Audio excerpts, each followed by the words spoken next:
میں ایک علمی ڈبیٹ میں ایک پوڈ کاسٹ میں ایک علامہ صاحب کے ساتھ بیٹھا تھا، تو وہاں پر انہوں نے یہ اشکال اٹھایا اب تک یہ 12 خلفاء نہیں ہو جائے، ٹھیک ہے نا؟ یعنی ان کے دور میں اسلام کی تلوار طاقت زور پڑے گی، یہ نہیں ہوں گے کہ یہ خود بیچارے اپنی جان کے جو ہے نا وہ ان کو لالے پڑے ہوں گے، ایسا کوئی نہیں۔ حدیث کے حوالے جو حدیث ہم بیان کرتے ہیں اس میں یہ نہیں ہے، بلکہ یہ ان کے دشمن سے جو ہے نا ڈریں گے۔ ان اللہ دیکھنا، اب میں بات کرنے جا رہا ہوں، میرے پاس سنیں تو صحیح ہے نا، میں نے آپ کو سنیں تو بنی اسرائیل نے 40,000 انبیاء کو قتل کیا جن کے پاس اقتدار نہیں تھا، اقتدار غیروں کے پاس تھا۔ تو کیا انبیاء کے لیے بھی آپ یہی رائے قائم کریں گے؟ حضرت عیسیٰ نے یہ احساس کیا کہ ان کے مخالفین انہیں قتل کرنے آ رہے ہیں، تو انہوں نے کہا کہ قال من انصاری اللہ،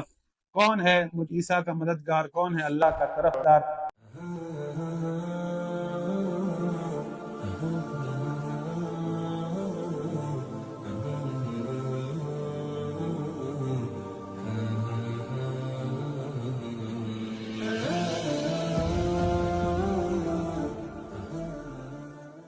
الحمدللہ رب العالمین والصلاة والسلام علی سید المرسلین وآلہ الطیبین الطاہرین المعصومین المظلومین۔ عزیزان محترم، اللہ رب العالمین سے دعا گو ہوں کہ اللہ رب العالمین بحق محمد و آل محمد علیہ السلام آپ تمام مومنین کو خوشحال و آباد رکھے اور آپ کی تمام نیک حاجات کو اپنی بارگاہ میں قبول فرمائے۔ آج ہمارا موضوع ہے قیام امام حسین علیہ السلام اور اس کا یہ سیکنڈ پارٹ ہے۔ فرسٹ پارٹ میں نے آپ کے سامنے سورہ حج کی آیت نمبر 40 پیش کی تھی، اور ہمارا موضوع یہ تھا کہ اس اشکال کا ہم نے جواب دیا تھا کہ یہ کہا جاتا ہے ہماری طرف سے کہ اگر امام حسین علیہ السلام اگر قربانی نہ دیتے، اگر قیام نہ کرتے تو دین ختم ہو جاتا، اس میں کس قدر صداقت ہے؟ تو اس کے جواب میں نے آپ کے سامنے سورہ حج کی آیت نمبر 40 کو پیش کیا تھا، کہ جس میں اللہ رب العالمین فرماتا ہے کہ جو لوگ اپنے دیاروں سے، اپنے گھروں سے نکالے گئے بغیر کسی حق کے، ان کا قصور فقط یہ تھا کہ انہوں نے کہا کہ ہمارا رب فقط اللہ ہے۔ اللہ اگر لوگوں کو ایک دوسرے سے نہ ہٹاتا تو یہودیوں کے عبادت خانے، عیسائیوں کے گرجا گھر اور مسلمانوں کی مساجد جس میں کثیر اللہ کا ذکر کیا جاتا ہے سخت ویران ہو جاتی۔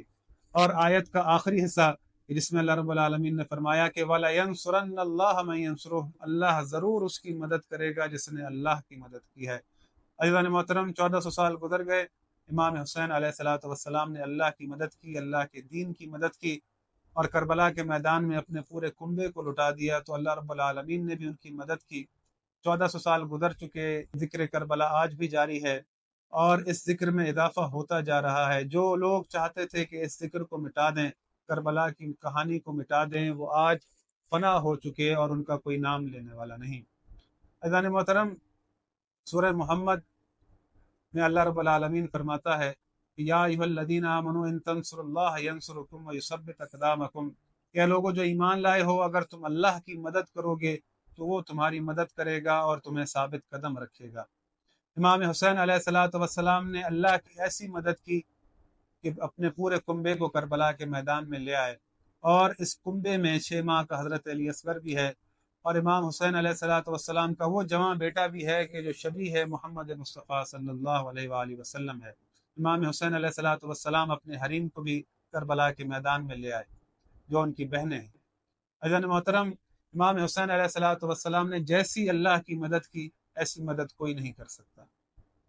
اور آج ہم دیکھتے ہیں کہ امام حسین علیہ السلام کا ذکر جاری ہے۔ میں ایک علمی ڈبیٹ میں ایک پوڈ کاسٹ میں ایک علامہ صاحب کے ساتھ بیٹھا تھا، تو وہاں پر انہوں نے یہ اشکال اٹھایا کہ خلیفہ اور امام وہ نہیں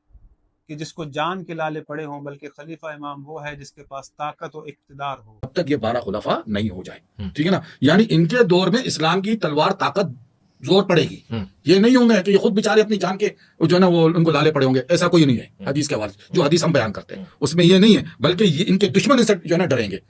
ان اللہ دیکھنا، اب میں بات کرنے جا رہا ہوں، میرے پاس مجھے پتہ نہیں، سنیں تو صحیح ہے نا، میں نے آپ کو سنیں تو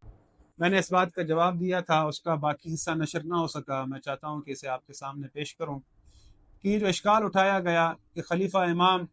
وہ نہیں ہوتا کہ جس کو جان کے لالے پڑے ہوں، بلکہ خلیفہ امام وہ ہوتا ہے کہ جس کے پاس طاقت ہو اور اقتدار ہو۔ عزیزان محترم، اللہ رب العالمین نے کبھی بھی اپنے کلام میں یہ معیار نہیں رکھا۔ جو لوگ طاقت و اقتدار کو سب کچھ سمجھتے ہیں وہ قرآن پر غور و فکر نہیں کرتے۔ اگر ان کے پاس معیار یہی ہے تو میں آپ کے سامنے سورہ آل عمران کی آیت نمبر 21 کو پیش کرنا چاہتا ہوں، پہلے بھی آپ کے سامنے اس کو تلاوت کیا تھا کہ اللہ رب العالمین نے فرمایا ہے کہ ان الذین یکفرون بآیات اللہ، جو اللہ کی آیتوں کا انکار کرتے ہیں، وَيَقْتُلُونَ النَّبِيِّينَ بِغَيْرِ حق، اور انبیاء کو بغیر کسی حق کے قتل کرتے ہیں، وَيَقْتُلُونَ الَّذِينَ يَأْمُرُونَ بِالْقِسْطِ، اور انہیں قتل کرتے ہیں جو عدل قائم کرنے کا حکم دیتے ہیں، مِنَ النَّاسِ فَبَشِّرْهُم بِعَذَابٍ أَلِيمٍ، اللہ رب العالمین انہیں عذاب علیم کی بشارت دیتا ہے، اولئک الذین حبطت اعمالهم فی الدنیا والآخرہ وما لهم من ناصرین، ان کے اعمال دنیا اور آخرت میں حبط ہیں اور ان کی کوئی مدد نہیں کی جائے گی۔ بنی اسرائیل نے 40,000 انبیاء کو قتل کیا جن کے پاس اقتدار نہیں تھا، اقتدار غیروں کے پاس تھا، تو کیا انبیاء کے لیے بھی آپ یہی رائے قائم کریں گے کہ ان کو جان کے لالے پڑے تھے؟ جن کے پاس حکومت و اقتدار تھا وہی حق پر تھے۔ میں آپ کے سامنے ایک اور مثال پیش کروں، واضح مثال، قرآنی مثال ہے کہ حضرت عیسیٰ علیہ السلام کہ جن کے بارے میں اللہ رب العالمین فرماتا ہے کہ انی اخلق لکم من الطین کہیئۃ الطیر فانفخ فیہ فیکون طیرا باذن اللہ، کہ وہ پرندوں کو مٹی کے پرندوں کو بناتے تھے، پھر ان میں پھونک مارتے تھے تو وہ اڑ جاتے تھے اللہ کے حکم سے۔ وَأُبْرِئُ الْأَكْمَحَ وَالْأَبْرَصَ بِإِذْنِهِ، نابیناؤں کو بینائی دیتے تھے اور برس کے مریضوں کو شفا دیتے تھے، نابیناؤں کی آنکھوں پر ہاتھ پھیرتے تھے تو ان کی بینائی واپس آ جاتی تھی۔ وَيَسْتُخْرِجُ الْمَوْتَى بِإِذْنِهِ، اور مردوں کو زندہ کرتے تھے، یعنی اللہ کے حکم سے حضرت عیسیٰ مردوں کو زندہ کرتے تھے۔ یہ تمام تر معجزات ہونے کے باوجود، یہ تمام تر کمالات ہونے کے باوجود، جب حضرت عیسیٰ علیہ السلام نے یہ احساس کیا کہ ان کے مخالفین انہیں قتل کرنے آ رہے ہیں تو انہوں نے ندا بلند کی۔ قرآن اس بات کو بیان کرتا ہے، سورہ آل عمران آیت نمبر 52 میں اللہ رب العالمین فرماتا ہے کہ فَلَمَّا أَحَسَّ عِيسَىٰ مِنْهُمُ الْكُفْرَ قَالَ مَنْ أَنصَارِي إِلَى اللَّهِ قَالَ الْحَوَارِيُّونَ نَحْنُ أَنصَارُ اللَّهِ، کہ جب حضرت عیسیٰ نے یہ احساس کیا کہ ان کے مخالفین انہیں قتل کرنے آ رہے ہیں تو انہوں نے کہا کہ قَالَ مَنْ أَنصَارِي إِلَى اللَّهِ، کون ہے مجھ عیسیٰ کا مددگار، کون ہے اللہ کا طرفدار؟ قال الحواریون نحن انصار اللہ، تو حواریین نے جواب دیا کہ ہم ہیں اللہ کے مددگار۔ حضرت عیسیٰ علیہ السلام اتنے معجزات رکھتے تھے، جب انہیں ان کے مخالفین قتل کرنے آئے تو انہوں نے معجزے سے انہیں قتل نہیں کیا، حالانکہ وہ مردوں کو زندہ کرتے تھے۔ جو مردوں کو زندہ کر سکتا ہے تو اپنے معجزے سے اپنے دشمن کو بھی قتل کر سکتا ہے، لیکن انہوں نے لوگوں سے مدد طلب کی۔ اللہ رب العالمین یہاں پر چاہتا تھا کہ دیکھے کہ میری حجت کے ساتھ کون ہے، میرے نبی کے ساتھ کون ہے۔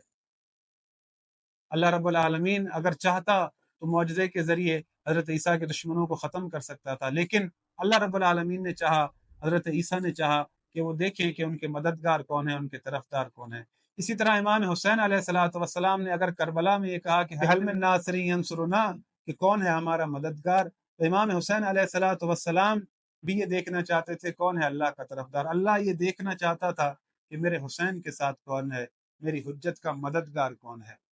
عزیزان محترم، اقتدار کا ہونا یا مال و دولت کا ہونا یا قوت کا ہونا یہ کہیں پر بھی معیار نہیں ہے۔ اگر آپ قرآن پر غور و فکر کریں تو سورہ اسراء آیت نمبر 90 سے یہ آیات شروع ہوتی ہیں، آپ کے سامنے میں چاہتا ہوں کہ پیش کروں کہ کفار مکہ نے رسول اللہ صلی اللہ علیہ وآلہ وسلم کا انکار کس طرح سے کیا کہ وَقَالُوا لَن نُؤْمِنَ لَكَ حَتَّى تَفْجُرَ لَنَا مِنَ الْأَرْضِ يَنبُوعًا،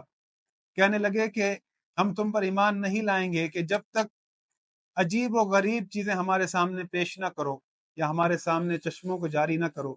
او تکون لک جنت من نخیل وعنب فتفجر الانہار خلالها تفجیرا، یا تمہارا کھجوروں اور انگوروں کا باغ کیوں نہیں ہے اور اس میں سے نیچے سے نہریں کیوں نہیں بہہ رہی؟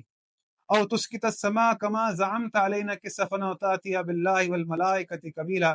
یا جیسا تم کہا کرتے ہو کہ ہم پر آسمان کے ٹکڑے لا گراؤ یا اللہ اور فرشتوں کو ہمارے سامنے لاؤ۔ او یکون لک بیت من زخرف او ترقی فی السماء، تمہارا سونے کا گھر کیوں نہیں ہے، یا تم آسمان پر چڑھ جاؤ اور ہم تمہارے چڑھنے کو، تمہارے جانے کو دیکھیں، اور جب تک کہ کوئی کتاب نہ لاؤ جس کو ہم پڑھ لیں، کہہ دو کہ میرا پروردگار پاک ہے، میں تو پیغام پہنچانے والا ہوں۔ یہ کفار مکہ رسول اللہ صلی اللہ علیہ وآلہ وسلم کا انکار کر رہے ہیں کہ تمہارا سونے کا گھر کیوں نہیں ہے، تمہارے کھجوروں کے باغات کیوں نہیں ہیں، تمہارے انگوروں کے باغات کیوں نہیں ہیں، ان میں سے نہریں کیوں نہیں بہہ رہی۔ اللہ نے رسول اللہ صلی اللہ علیہ وآلہ وسلم کو ابتدا کے اندر اقتدار نہیں دیا تھا بلکہ دعوت دینے والا بلایا تھا۔ اگر رسول اللہ صلی اللہ علیہ وآلہ وسلم اس طرح سے مبعوث ہوتے کہ ان کے باغات ہوتے، ان کا سونے کا گھر ہوتا، ان کے محلات ہوتے، یا عجیب و غریب چیزیں وہ کر کے دکھاتے، پھر لوگوں کو بلاتے، تو اس بلانے کا کیا فائدہ ہوتا؟ رسول اللہ صلی اللہ علیہ وآلہ وسلم کی زندگی تمام انسانوں کے لیے اسوہ حسنہ قرار کیسے دی جاتی؟ اس دنیا کے اندر غریب بھی ہیں، اس دنیا کے اندر عمرا بھی ہیں، ثروت مند بھی ہیں، اس دنیا کے اندر مسکین بھی ہیں۔ رسول اللہ صلی اللہ علیہ وآلہ وسلم کی زندگی تمام لوگوں کے لیے اسوہ حسنہ ہے، تو اس سے اللہ رب العالمین تمام لوگوں کے لیے اسوہ حسنہ قرار دینا چاہتا ہے۔ تو یہ اقتدار کے ذریعے سے ممکن نہیں تھا، بلکہ ایک عام زندگی کے ذریعے سے ممکن تھا، کہ تاکہ وہ لوگ اس سے سبق سیکھیں، رسول خدا صلی اللہ علیہ وآلہ وسلم جیسی زندگی گزاریں، ان کی سنت پر عمل کریں۔ عزیزان محترم، اللہ رب العالمین فرماتا ہے کہ ام حسبتم ان تدخلوا الجنت ولما يعلم اللہ الذین جاہدوا منکم ويعلم الصابرین، کہ تم یہ گمان کرتے ہو کہ تم جنت میں داخل ہو جاؤ گے، ابھی تو ہم نے دیکھا ہی نہیں کہ تم میں جہاد کرنے والا کون ہے اور صبر کرنے والا کون ہے۔ اللہ رب العالمین یہ دیکھنا چاہتا ہے کہ ہم میں صبر کرنے والا کون ہے، جہاد کرنے والا کون ہے۔ طاقت و اقتدار کا ہونا کہیں پر معیار نہیں، جیسا کہ میں نے آپ کے سامنے یہ تمام آیات پیش کی کہ کفار اس طرح سے رسول اللہ صلی اللہ علیہ وآلہ وسلم کا انکار کر رہے تھے کہ ان کے پاس مال و دولت کیوں نہیں۔ اگر مال و دولت اقتدار یزید کے پاس تھا،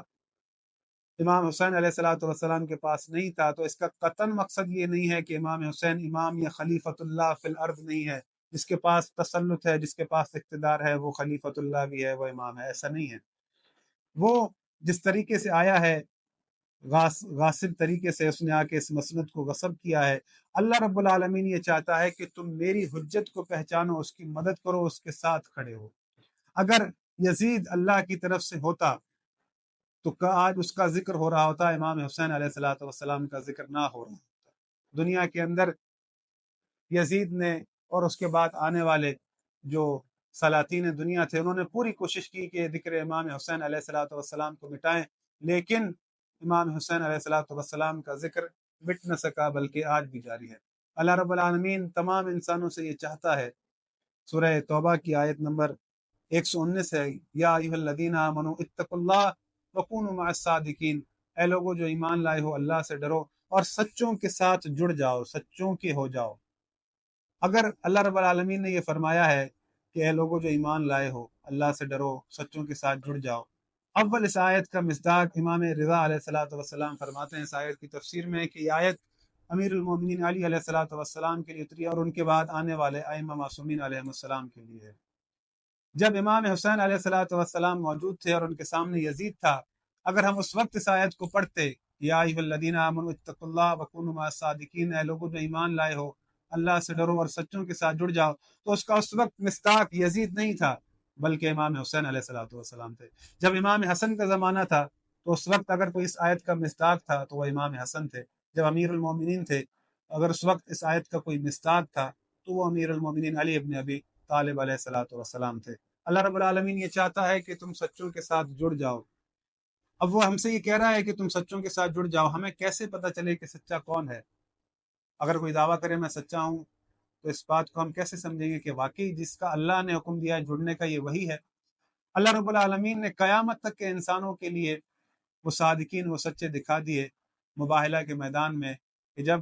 رسول اللہ صلی اللہ علیہ وآلہ وسلم مباہلے کے میدان میں گئے اپنے اہل بیت کو لے کر، وہ صادقین، اللہ چاہتا تھا کہ یہ گزشتہ قومیں اور آنے والی تمام مسلمان امت یہ جان لے کہ اللہ نے کسے سچا قرار دیا ہے، تو وہ محمد مصطفیٰ صلی اللہ علیہ وآلہ وسلم تھے۔ مباہلے کے میدان میں وہ سیدہ فاطمہ الزہرا سلام اللہ علیہا تھی، وہ امیر المومنین علی ابن ابی طالب صلوات اللہ علیہ تھے، اور امام حسن اور امام حسین علیہ السلام تھے۔ عزیزان محترم، اللہ رب العالمین نے ہمیں سچوں سے جڑنے کا حکم دیا ہے، تو سچے اگر اقتدار میں نہ بھی ہوں، ان کے پاس طاقت نہ بھی ہو، تو وہ اللہ کی طرف سے حجت ہیں، انہی کی اتباع کرنی ہے، انہی کی پیروی کرنی ہے۔ اگر ہم ان کی پیروی سے چلے جائیں اور طاغوت کی پیروی کریں، یا وہ لوگ کہ جن کے پاس اقتدار ہے، تو ہم دنیا اور آخرت میں ناکام ہیں۔ آج اس دنیا کے اندر، آج ہم اس دور میں یہ آیت پڑھتے ہیں، یا ایھا الذین آمنوا اتقوا اللہ وکونوا مع الصادقین، اے لوگوں جو ایمان لائے ہو، اللہ سے ڈرو اور سچوں کے ساتھ جڑ جاؤ، تو ہم آج ڈھونڈیں کہ وہ سچا کون ہے، تو وہ ذات امام مہدی علیہ السلام ہے، کیونکہ جیسا کہ میں نے آپ کے سامنے آیت نمبر 40 سورہ حج کی آیت نمبر 40 میں یہ وعدے کیا تھا کہ وَلَا يَنْصُرَنَّ اللَّهَ مَن يَنْصُرُهُ، اللہ ضرور اس کی مدد کرے گا جس نے اللہ کی مدد کی ہے۔ امام مہدی علیہ الصلوۃ والسلام پردہ غیبت میں ہے، اور اللہ امام حسین علیہ الصلوۃ والسلام کی مدد کرے گا امام مہدی علیہ الصلوۃ والسلام کے ذریعے سے، کہ یہ روایت موجود ہے ہماری کتابوں کے اندر کہ جب امام حسین علیہ الصلوۃ والسلام کو شہید کیا گیا تو آسمان کے فرشتے رو رہے تھے اور اللہ سے التجا کی کہ اے اللہ، کہ جنہوں نے تیرے محبوب ترین فرد کو زمین پر قتل کیا تو انہیں چھوڑ دے گا؟ تو اللہ رب العالمین نے کہا کہ نہیں، بلکہ میں ان کا انتقام لوں گا، اور فرشتوں کو 12 نور دکھائے۔ ان میں سے ایک نور ایسا تھا کہ جو قیام کی حالت میں تھا، تو فرشتوں نے پوچھا کہ اللہ یہ کون ہے؟ تو اللہ رب العالمین نے جواب دیا کہ یہی ہے وہ قائم مہدی، کہ اس کے ذریعے سے میں حسین کا انتقام لوں گا۔ اللہ رب العالمین اس نظام یزیدی سے امام مہدی علیہ الصلوۃ والسلام کے ذریعے انتقام لے گا اور اپنے نور کو پوری دنیا میں پھیلائے گا، پوری دنیا میں عدل قائم ہوگا، اور تب لوگوں کو یہ احساس ہوگا کہ امام حسین علیہ الصلوۃ والسلام کی قربانی کس قدر عظیم قربانی تھی۔ مجھے امید ہے کہ ان دروس سے آپ کو یقیناً استفادہ ہو رہا ہوگا۔ اپنی آراء ضرور دیجیے گا کمنٹس کے اندر۔ السلام علیکم ورحمۃ اللہ وبرکاتہ۔